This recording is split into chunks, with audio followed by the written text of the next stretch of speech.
მოგესალმებით, ეთერშია გადაცემა სივრცე დიალოგისთვის. მე ჟურნალისტი ნინო ვაშალომიძე ვარ. დღეს ჩვენი გადაცემის სტუმარი პარტია გირჩის ლიდერი იაგო ხვიჩია. მოგესალმებით ბატონო იაგო და მადლობას გადაგიხდით გადაცემაში სტუმრობისთვის. მოგესალმებით, მადლობა მოწვევისთვის თქვენ პირით. ჩვენი საუბრის მთავარი თემა დღეს ადგილობრივი თვითმმართველობის არჩევნები იქნება, რომელშიც მონაწილეობას თქვენ და თქვენი პარტია გეგმავთ და აპირებთ. პირველი კითხვა შეეხება იმას, თუ რამდენად იცნობთ რეგიონებს თქვენ ბრძანდებით. პარტია გირჩის ლიდერი ამავდროულად ხართ მერობის კანდიდატი თბილისში, მაგრამ ამავდროულად კიდევ ერთხელ ვიტყვი, რომ ხართ პარტიის ლიდერი და რამდენად იცნობთ რეგიონებს, რახან რეგიონებშია არჩევნები და ადგილობრივი თვითმმართველობის არჩევნებია და ძალიან მნიშვნელოვანი, რამდენად იცნობთ სპეციფიკას რეგიონებისას, კონკრეტულად გურიას, მის გამოწვევებს, მის პრობლემებს. საინტერესოა, თუ მსჯელობთ ამაზე პარტიაში. მოგესალმებით, კიდევ ერთხელ მადლობა მოწვევისთვის. რა დონეზე ვიცნობ, ალბათ რთული სათქმელია იქიდან გამომდინარე, რომ ამ ქვეყანაში დავიბადე, გავიზარდე, ყველა კუთხეში ამ ქვეყნის ნამყოფი ვარ და ვფიქრობ, რომ თითქმის ყველა კუთხეს ერთი და იგივე პრობლემა აერთიანებს, რომელსაც ქვია სიღარიბე. გურიაც არ არის ამ თვალსაზრისით გამონაკლისი და შესაბამისად ამ პრობლემის მოგვარებასთან დაკავშირებით მე მგონი ჩვენ ერთადერთი პარტია ვართ, ვისაც რამე ტიპის გეგმა გააჩნია საერთოდ.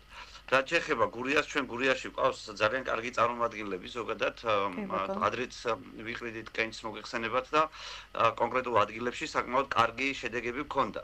შესაბამისად, ჩვენ როდესაც პირობითად გურიაზე ვაპარაკობთ, ჩვენ ყოველთვის რაღაცნაირად გვყავს ადამიანები, რომელსაც რამე კონკრეტულ პრობლემასთან დაკავშირებით სულ ეკონტაქტებით. ზოგადი პრობლემა ყველას გვესმის.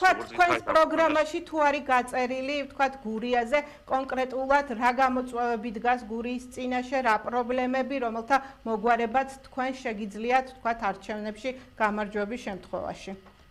მე მგონი თავს არჩევნ არ უნდა მოვიტყოთ და ახლა ამ ადგილობრივი არჩევნებით გურიაში არსებული პრობლემების გადაჭრა ვერ მოხდება. მე მგონი ეს თავისთავად ცხადია. მაგრამ ნებისმიერი არჩევნები არის პირველი ნაბიჯი იმისთვის, რომ შენ დაიწყო იმ პრობლემებზე საუბარი და მისი მოგვარება, რომელიც მოსახლეობას აწუხებს. პირველი მე რაც გითხარით, ყველაზე მეტად რაც საზოგადოებას აწუხებს, არის სიღარიბე. და სიღარიბის დაძლევის გზა გურიაშიც და საქართველოშიც, სხვაგან საქართველოშიც არის ერთი და იგივე, ის რომ ადამიანები ღარიბები არიან პირველ რიგში განსაკუთრებით გურიაში პირველ რიგში გამოწვეულია იმითი რომ დახედოთ გურიის რუკას ის არის მთებით და ტყეებით სავსე და მდიდარი კუთხე სადაც აი როგორ გითხრათ ულამაზესი ხედებით ულამაზესი გარემოთი მაგრამ უდიდესი ამ ტერიტორიების უდიდესი ნაწილი არის სახელმწიფოს საკუთრება და გურულებს აქვთ ამ მიწისნაკვეთის მცირე ნაწილი. თქვენ რო გაიხედოთ გურიაში და დაინახოთ ცისილამაზე რაც გურიაშია, უცბად აღმოაჩენთ რომ ის ადამიანების საკუთრება არ არის. ამიტომ სადმე საერთოდ სხვა რამეზე სანამ ლაპარაკს დავიწყებ. სიღარიბის დაძლევის თქვენეული რეცეპტი, თქვენი პარტიის რეცეპტი რა არის და რით შეიძლება თქვათ უწამლოთ ამ კუთხით გურიეს? აი პირველი დავიწყოთ იმით რომ ის რაც უპატრონოა და სახელმწიფო საკუთრება თანაბრად გადავანაწილოთ ადამიანებზე თანაბრად და უსასყიდლოდ და თქვენ როგორც კი ამ რაღაცას მოვრჩებით ეგ დაინახავთ რომ თითოეული ადამიანის თითოეული გურულის ოჯახში 10,000-ობით დოლარი შევიდა და ადამიანებს ეძლევათ საშუალება რომ თავიდან დაიწყონ ცხოვრება იმიტომ რომ მართლა ეს უპატრონო მიწების თანაბრად გადანაწილება ადამიანებს მისცემს იმის საშუალებას რომ არსებული რაღაცა გამოწვევები, რომელიც სიღატაკეს უკავშირდება დაძლიონ. ზოგმა ადამიანმა იმითი რომ დიდი ტერიტორია მიიღოს და იქ კერძო ინვესტიციები განახორციელოს, ხოლო სხვა ადამიანებმა უბრალოდ გაასხვისოს ეს ტერიტორია და ფული მიიღოს და თქვათ ქალაქში გადავიდეს საცხოვრებლად. ეს არის პირველი ნაბიჯი, რაც გასაკეთებელია ჩემი აზრით გურიაში. დანარჩენი ნაბიჯებს რაც შეეხება რა შეიძლება იყოს ლოკალურად და ანუ იქაურ ტერიტორიაზე ლოკალური გასაკეთებლები, ამას ალბათ უკეთესად ჩვენი კანდიდატები ვიტყვიან, მაგრამ მე ზოგადად ვიცი, რომ ზოგადი ფორმულა, თუ გვინდა ჩვენ ამ ქვეყანაში გავდიდრდეთ, უნდა პირველ რიგში უპატრონო ქონება თანაბრად გადავანაწილოთ ადამიანებზე. ეს არის პირველი გამდიდრების გზა. დანარჩენს რაც შეეხება, ჩემი აზრით, გურიას ბევრი შესაძლებლობები აქვს, ბევრი კარგი ადგილები არსებობს, ისეთი ადგილები, რომლის ბევრად უფრო ეფექტურად ათვისება შეიძლება და რაც თავარია ბიუროკრატიის შემცირება, რომელიც გურიაში იქნება თუ საქართველოში ყველგან შესამცირებელია და ადამიანებს ნაცვლად იმისა რომ სტიმულებს უქმნიდნენ, რომ იმუშაონ და იშრომონ. ამის ნაცვლად პირიქით ამ სტიმულების წარსება არ უნდა ხდებოდეს და დღეს ხო მაგალითად თქვენ ხო გესმით, რომ ერთმა გურულმა რომ მეორე გურულს თავისი ჭიდანი წყალი მიყიდოს, ამასაც კი ლიცენზია ჭირდება სახელმწიფოსგან. ანუ ამ დონეზე არის შეზღუდული ადამიანებს შორის თავისუფალი ვაჭრობა და გაცვლა გამოცვლა.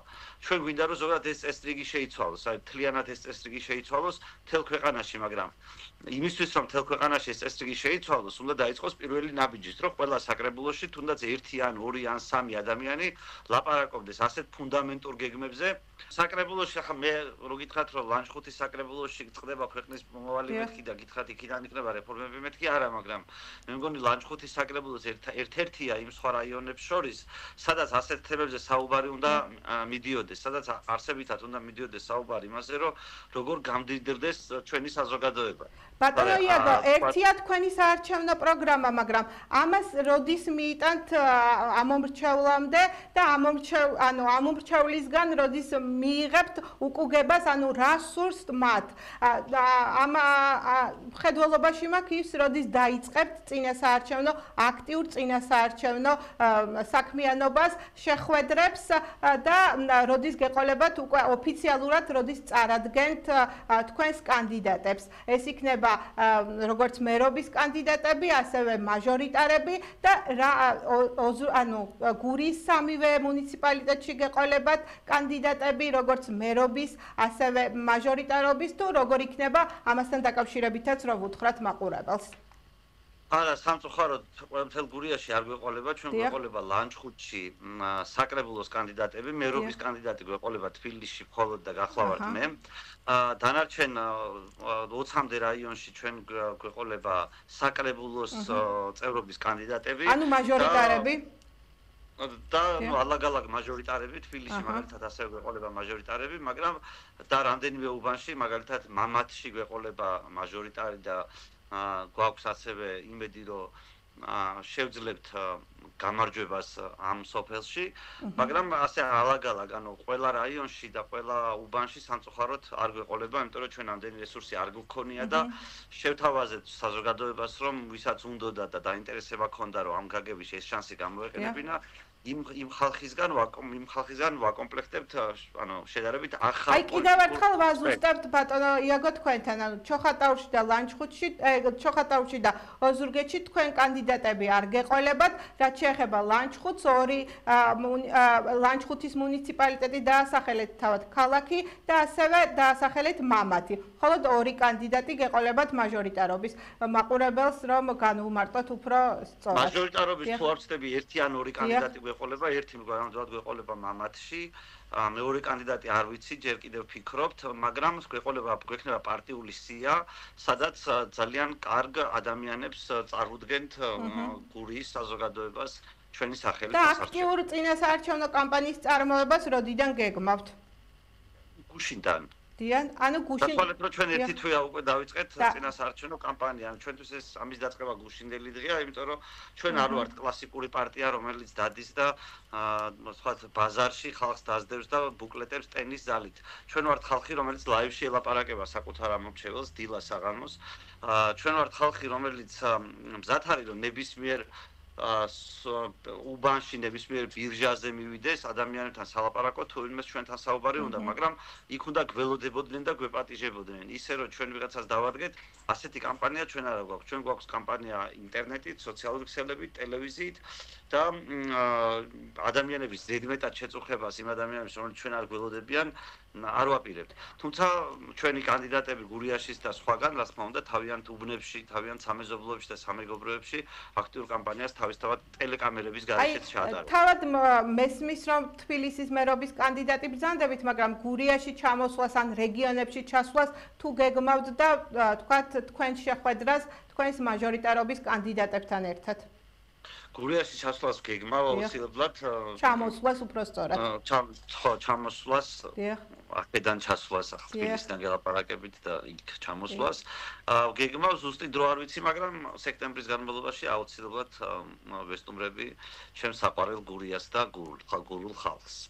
თქვენ აქტიურად საუბრობთ დეცენტრალიზაციაზე. თქვენთვის რა არის, თქვათ, რეალური დეცენტრალიზაცია, რაში ხედავთ დეცენტრალიზაციის მთავარ მექანიზმს, რას გეგმავთ ამასთან დაკავშირებით, ხართ მერობის კანდიდატი თბილისში, ანუ თბილისის და რეგიონის ურთიერთობას როგორ ხედავთ, ამასთან დაკავშირებითაც ვუთხრათ მაყურებელს ორი სიტყვა.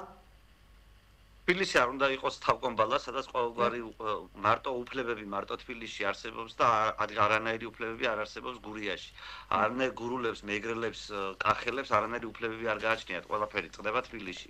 და ჩვენ გვინდა რომ თვითმართველ უბრალოდ ეს არ არის ამარჩევნების აი დედაქალაქის და პერიფერიების ურთიერთობას, რეგიონების ურთიერთობას როგორ ხედავთ? როგორ უნდა ვხედავდე?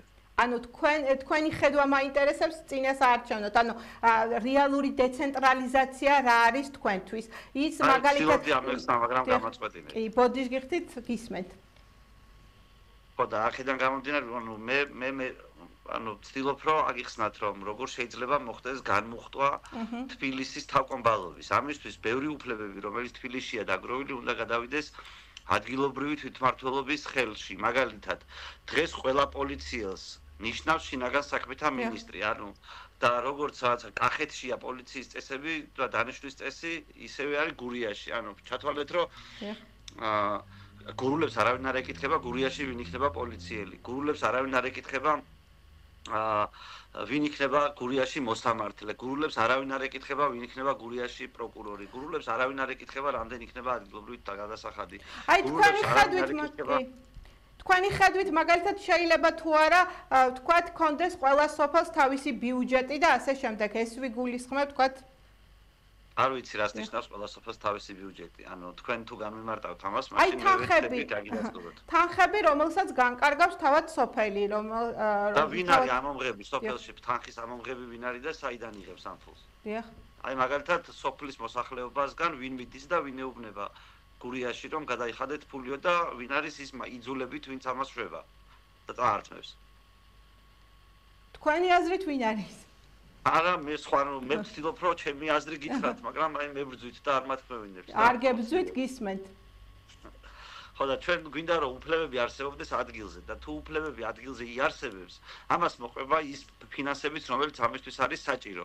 მაგრამ მე მგონი ჩვენ ერთ გადაცემაში, სადაც 10 წუთის განმავლობაში მე ვერ ავხსნი იმ სწორ მექანიზმს, რომელიც და ფინანსების თვალსაზრისით შეიძლება არსებობდეს. რა თქმა უნდა, გურიაში უნდა წყდებოდეს ფულის დახარჯვის საკითხი, ისევე როგორც გურიაში უნდა წყდებოდეს თუ როგორ ვითარდება ბიზნესი გურიაში ამის საკითხით.